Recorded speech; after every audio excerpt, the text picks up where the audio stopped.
இது பண்ணும்போது ஜெபம் பண்ணும்போது அதாவது எலும்பு வியாதி உள்ளவங்களுக்கு ஒரு அற்புதம் நடக்குது அப்படின்னு சொன்னாங்க.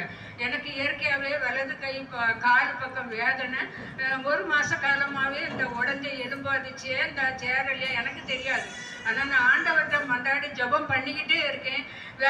நிறைய வெயிட்டான வேலைகள் ஒன்றும் செய்ய முடியாது. ஆனால் இன்னைக்கு எனக்கு ஆண்டவர் ஒரு அதிசயம் செய்தார். ஐயா ப்ரேயர் பண்ணும்போது எனக்கு அப்படியே இங்கேருந்து ஒரு அதாவது அதை எப்படி சொல்ல, அந்த கரண்ட் ஷாக் அடித்தா எப்படி இருக்கும் அது மாதிரி இங்கேருந்து இப்படியே வந்து அதுக்கு முன்னெல்லாம் ஜெபம் பண்ணும்போது எனக்கு நல்ல வேதனை இருந்துகிட்டே இருந்து.